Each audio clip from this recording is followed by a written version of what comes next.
here in this quick starter segment, we're going to give you guys some lines so that you're able to play the two knights attack and start playing it before you finish the rest of this course. So these are some of the core lines, some of the lines that you should start out knowing. And of course, as you go through the course, we're going to go more in depth into the ideas, why we play what we play, different possibilities, all that kind of stuff. But just to get you started, again, against the Caro-Kann defense, we're going with the two knights attack. We're throwing both of our knights out.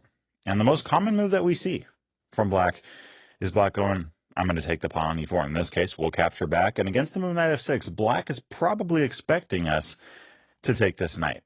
So we're not going to do that. We're going to play this move of queen to e2. And I recently, in an online game against a player rated over 2,500, saw this move of knight bd7. My 2,500 rated opponent did this, and the moment you see that, knight to d6, this game is over. Of course, black doesn't usually make that mistake. Black often takes on e4, and if they do that, we'll take back, we'll bring our bishop to c4, and this knight coming out to f6 is a nice idea for black. And us playing knight to e5 seems like a fun move. What I will say from personal experience is that black doesn't fall for this trap all that often. Sure, they could take the queen, but then we checkmate them on the spot. Knight e5, it is a trap, it is a trick, but not that many players are going to fall for it. They're going to see that something's coming. They're going to realize that you don't care about your queen at all in that kind of position. And oftentimes here, you'll see black play the best move, which is simply pushing that pawn up one. So in terms of getting more tricky, trappy chess at a higher percentage against the move of knight to f6, we're going to drop our queen back to e2, and now 42% of players, very high percentage of players, fall right into our trap here by playing the move of bishop to g4. The moment they do this, we're winning. We're going to play the move knight to e5 now. Bishop takes f7 followed by knight e5. That also works. That's a strong idea for us as well, but the objectively better move is playing knight to e5. And if you want to take our queen, well, all right, checkmate on f7. If you decide to go to h5, we will snatch that bishop off because that's the defending piece for f7, besides the king, obviously, which that doesn't matter because we have two attackers already on that spot.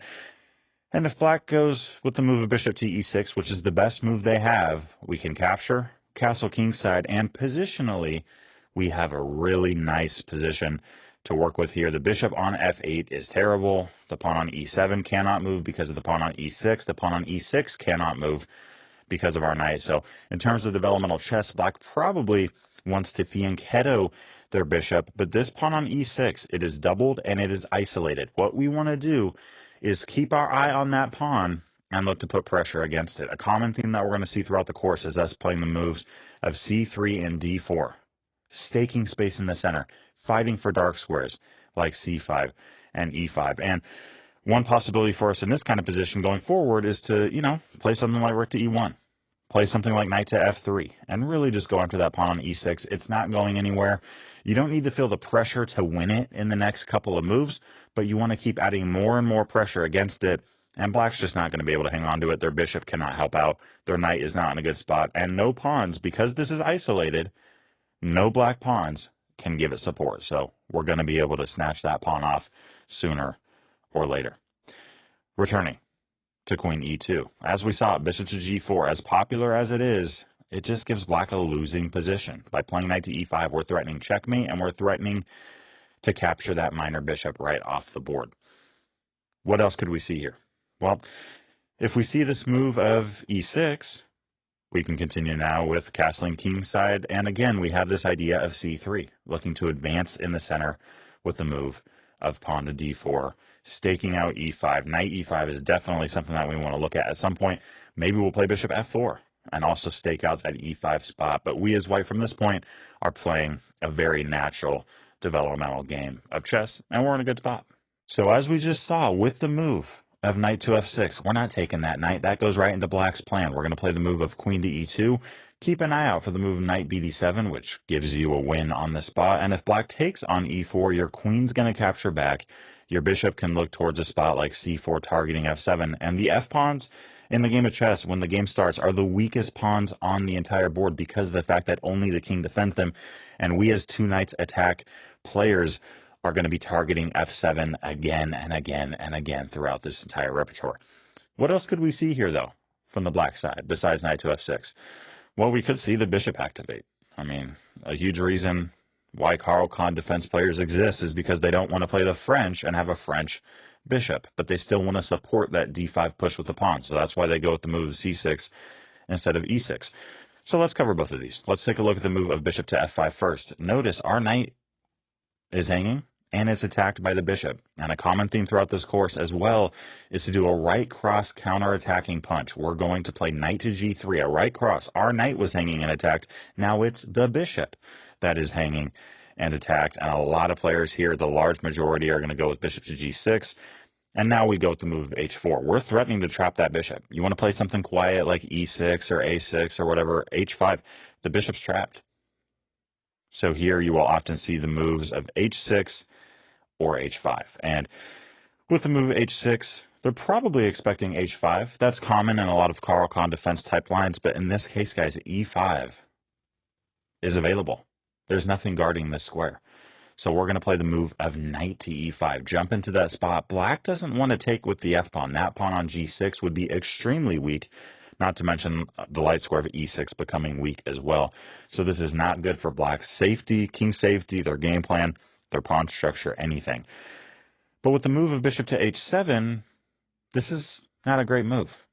Now, sure, you fixed your pawn structure for the moment, or at least you've stopped it from getting really bad, but we now play the move of queen to h5. And by the way, about 3/4 of players go with this move bishop h7. So this is common. We now have queen to h5 threatening a mate in 1. How are you going to stop this? If you play queen to d5, bishop to c4. That's not good for Black. If bishop to g6, we'll take that bishop right off. And we got eyes once the pawn captures back as well. So here, Black's really got to play the move g6. That's the best thing they got. But notice how sad that bishop is. I mean, that bishop is just not doing well. Their light squared bishop can't move. Our light squared bishop, it's now threatening a mate in 1. Take our queen all you want. We're going to take on f7. And if you stop the checkmate threat with e6, queen to f3 is a good move here. But queen to e2 is better. Queen to e2.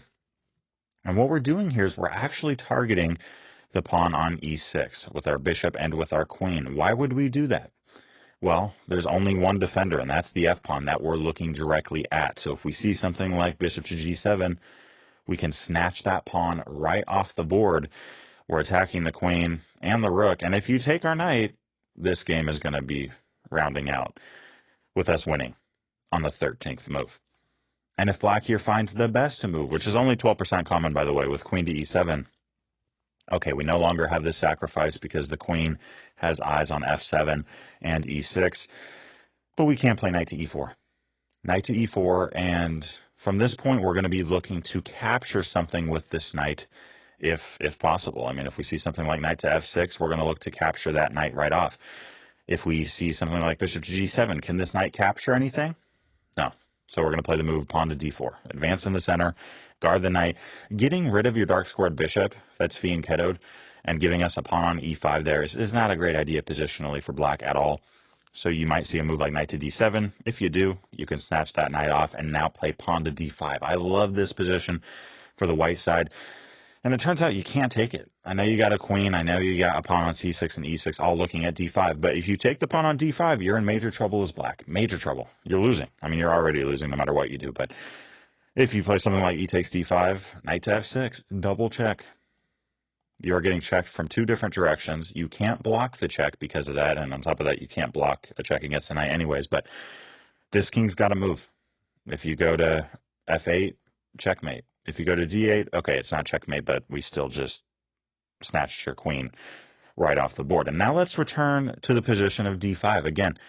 I mean, the queen taking is obvious. You can't do that. The pawn capturing on the e-file, well, knight to f6, double check, and we're going after the queen. Notice we're not playing knight d6 there. We got to play knight f6 so that we can get that queen. And if the c pawn goes, hey, I'm going to take that guy, we have bishop to b5. The queen's done. The queen's done. Returning to h4. Some might be thinking, well, let me play the move h5 and really take some space. we're still going to play knight to e5. By that h pawn not being there anymore, by that h7 pawn being on h6 or h5, g6 is objectively weakened by definition because you only have one pawn defending it. The f pawn doesn't want to capture back. So the best move that black has here by far, it's not bishop h7 because just like before, we go with queen takes h5. It's the move of queen to d6. And in this case, you can take on g6. You could advance with development with something like bishop to e2, and you got triple attackers now. 3 attackers on that h5 pawn. If black tries to defend this with knight f6, which the majority of players do, okay, you hung on to your pawn, but your queen isn't feeling too comfortable. In fact, once we play this move of pawn to d4, I don't see anywhere safe for your queen to move except for the square of h7, which is not a great square, let's face it. Now, sometimes we play the move of c3 and then d4. Sometimes we play d4 right away. As the course goes on, we'll keep retouching on this and going into it more in depth. But what it really comes down to is us wanting to get a piece on d3. If we want to get a piece on d3 fast, we want to play d4 fast. If we don't care about getting a piece on d3, we can take our time and play the move of c3 before d4. In this case, we are looking towards the d3 spot. And if you see e6, you actually can play bishop to d3 here. Of course, if you do that, queen to g4 can be played, and the best move that you have is going right back, in which case the best move black has is going to g6. So that kind of just gets us into the same position. You can do that if you want to see if black will make a mistake. I'm often a big fan of that. Of course, in this case, it's not that hard for black to find the right moves there. Basically, they only got one safe move each turn, so it's not like a super tricky position to work through for them. So you can go for that little repetition idea. Don't do it too much, though, because you don't want to draw, but you can go for that little repetition idea once, or you could play the move bishop to g5, right? Whether you do it first or you do it right away, bishop to g5, great move, great activity. Black should play queen to h7. That way they have somewhere to run. But if we see something like knight bd7, bishop d3, the queen's got nowhere. Got nowhere to go. If I'm black here, I'm playing knight to e4, and sure, the next move is black. Whether you take with the knight or the bishop, black has pawn to f5, but you're still down a piece. Black is still losing this position by a long shot. And with the move knight takes e4, again, with bishop to f5, let's do that right cross counter-attacking punch with the move of bishop to g4. Only 12% common. We're going to actually play this move of knight e g5. Knight e g5. And this is one of those, yeah, whatever, memorization moments. We see our knight is pinned on f3, and we go, yeah, okay, who cares? I'm going to play knight e g5 and continue playing aggressively. And this is a memorization moment because this is just not a very natural move. I don't think I ever would have thought of this on my own, in all honesty. And by playing this, you are putting pressure on black. And really what we see here is black overextending a piece in a lot of positions in this course. Black will overextend a piece, and our response to that is to often jump a knight somewhere to threaten something, right? Use our knight to threaten something. So in this case here, we're actually threatening knight takes f7.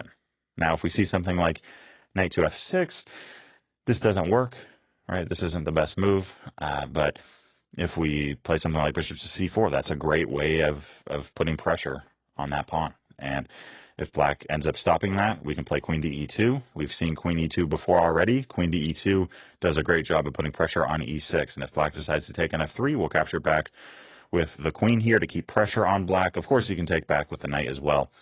But if something like h6, you got playable moves. You could play knight to e4, very playable. You could also play queen to h3 and continue putting pressure on f7 as well as the pawn on e6. Now, some of you might be wondering, why is this a threat? Well, with this move of h6, which is played about a quarter of the time, now we can take this. We can take this. And the reason that it doesn't work with the move of knight to f6 is because black has bishop takes f3 attacking our queen. In fact, let's just take a quick look at that. Going back to the position of knight to f6. If we take on f7 here, black takes on f3. If we take their queen, they take ours. If we capture their bishop, we lose our knight. We just sacrificed a minor piece for a pawn, and we're not getting anything out of it here. Not much, at least. I mean, you could play queen to b3 with check and go for that pawn, but black has development here, which you don't hear very often in this repertoire, but they have a developmental advantage and a material advantage, which is not good for us. Okay, so you don't want to go for that. But with the move of h6, and we go with knight takes f7. In this case, if you play bishop takes f3, we capture back, the queen defends the knight. So bishop takes f3 there just doesn't work, and we're looking to take either your queen or your rook. And if you take our knight, we have knight to e5 with check. And the next move, whether you decide to take with the knight or with the queen, depending on what black does, this is just crushing for us, just absolutely winning. So a lot of dangerous ideas here coming out of the two knights attack. And so far in this quick starter, we've been taking a look at the move of d takes e4. Black sees the two knights attack and they take a pawn, but there are other options that you can see. If you're not a master yet, if we're looking at stats up until the master level, the move of bishop to g4 is played about 26% of the time. So about a quarter of games, 1 out of 4, you'd see this move of bishop to g4. If you are a master level player, bishop to g4 is probably going to be the move that you see the most. At the highest levels, bishop to g4 is played all the time. And black is often prepping in this kind of position for a move like h3 or bishop to e2. But we're going to play something rare that there isn't content about from the Carl Kahn perspective on Chessable. We're going to play e takes d5 and queen to e2. No Chessable course for black has covered this move. E takes d5 followed by queen to e2, and it's very dangerous. Black loses games here all the time. If we see this move of e6, we can throw in a check. Throw in a check, and if black blocks with queen d7, I've seen this multiple times in my own games, knight to e5, we're winning. The queen is attacked. The bishop is hanging. If you save your queen by taking ours, we throw in a check, your bishop is still hanging, and you got to respond to the check there. If this move of knight to c6, this is a better move for black than queen to d7, but it's still not good for our opponent because we can take the pawn on b7. We're now up material. We're attacking the hanging knight. And black will often go with rook to c8 trying to guard that guy, but we just play bishop to b5. We now have 2 attackers on that minor piece. Bishop takes c6 with check is a major threat. And if we see knight to e7, let's play knight to e5. Let's throw that knight into e5 again. We have 1, 2, 3 attackers on that knight. You only have 2 defenders. If you play something like rook to c7 and kick our queen, fine. If you get a 3rd defender on that guy, all right, we can't win this piece, but there is that hanging bishop over there. Let's take that guy right off. And finally, going back to this position, what black needs to find here is knight to d7. Okay, I didn't even cover king to e7 because it just doesn't make any sense at all. But queen d7 losing, knight to c6, black's in a lot of trouble.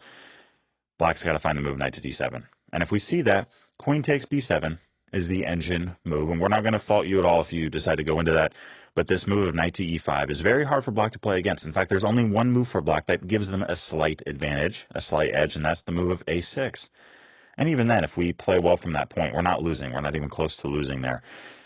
But that's a very hard move to find. Anything else that black plays, we either have a slight edge or a big advantage. For example, bishop to f5. What do we do here? We can actually just take on b7. We can take on b7. If you decide to take our knight on e5, that's fine. We're not worried about that. Bishop to b5 with check. If you block on c6, that doesn't help you. If you block with the queen, what are you doing? If you block with the knight, we take with the bishop, just like we would if the queen went there. And, gosh, I mean, if the queen takes, then we say thanks for the rook. If the queen doesn't take, your king is going to go up to e7. We can throw in a check, and we're still going to be able to pick off that rook. And going back to this spot, if black sees the fact that they can't take on e5 because we have that nasty check idea, and we see something like rook to b8, okay, let's take on g7. Take on d7, capture down. Guys, we're up a pawn. And c2 is by far our biggest weakness right now, so let's play bishop b5 with check. If you want to give up the exchange to only win 1 pawn back when you're already down a pawn, go ahead. And if the king moves somewhere, like c7, for example, we have bishop to a4, guarding that pawn. We're up a pawn there. We're going to continue to play solid chess, looking to trade down and go into a 1 endgame with our 1 pawn advantage. No complaints there.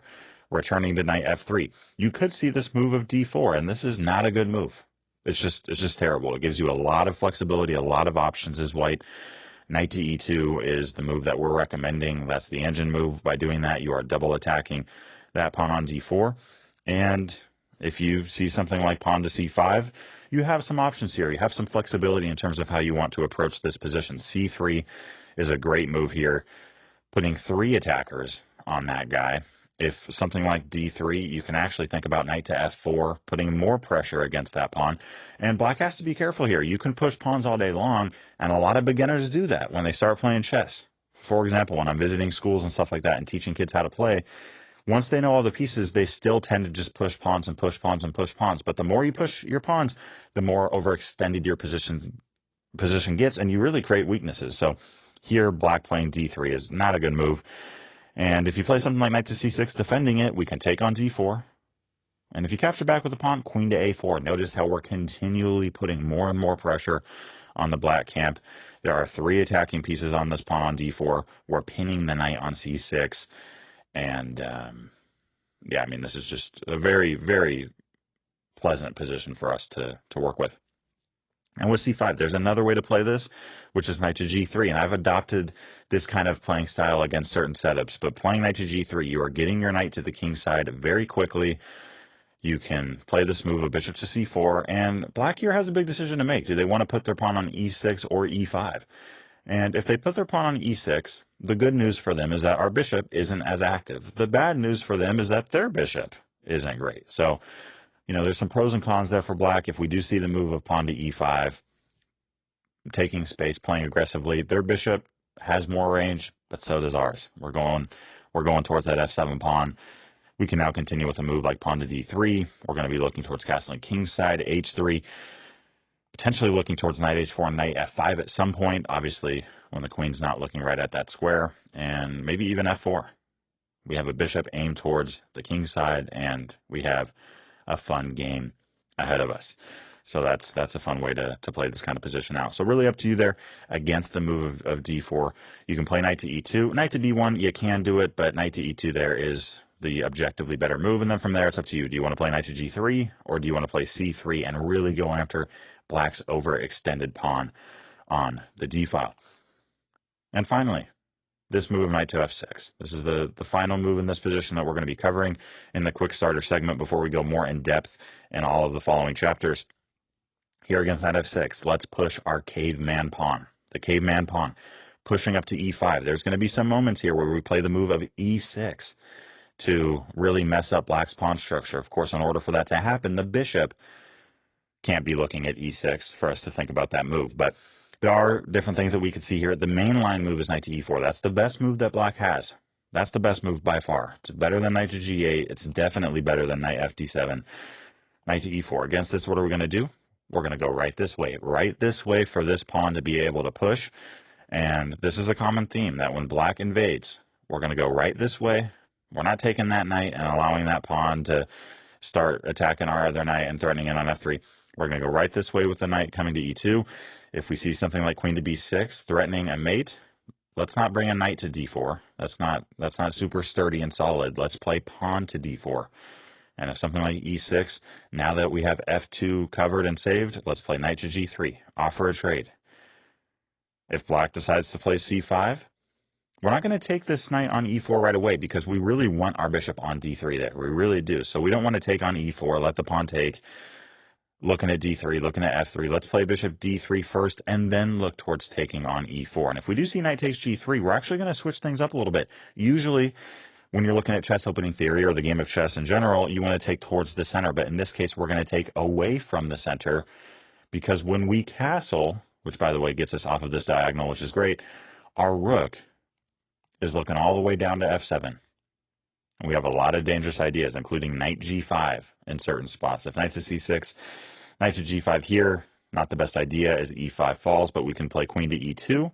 Looking to guard that pawn, and if black stops our knight g5 advancement idea, double attacking the very vulnerable pawn on f7 with the move of h6, we're going to go with our opposite pawn, or the whole idea of going, hey, you blocked my move, I'm going to block your move and play a3. Play a3, and yeah, I mean, from this point, you have a lot of good playable chess. Really, no matter which way, and we're going to be talking more about this as the course goes on, but no matter which way the king goes, we do have attacking chances, no matter which way black decides to go in this spot. So with the move e5, again, knight to e4, that's the best move black can play. If knight fd7, as we're going to see, this is really just a version of a bad French defense for black. We can play d4.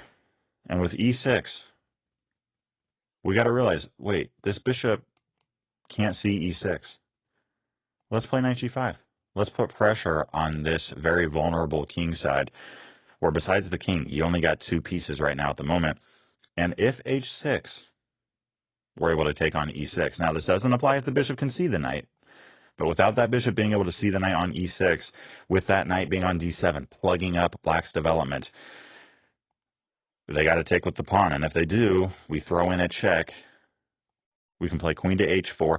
And by the way, if the king goes back to e8, we're going to throw in a check again. This is one of those examples of going back and forth and just seeing if your opponent makes a mistake. If we see g5, we can take with the bishop, looking to potentially win that rook. And if king to f7, we just take the queen. We just take it right off. Sometimes, in some opening theory, black gives up the queen and then they throw in a check on b4. But we put our knight on c3 on move 2. We're in a good spot. We're in a good spot. So, hope you enjoyed this quick starter, and I look forward to seeing you over in Chapter 1. Let's get it going.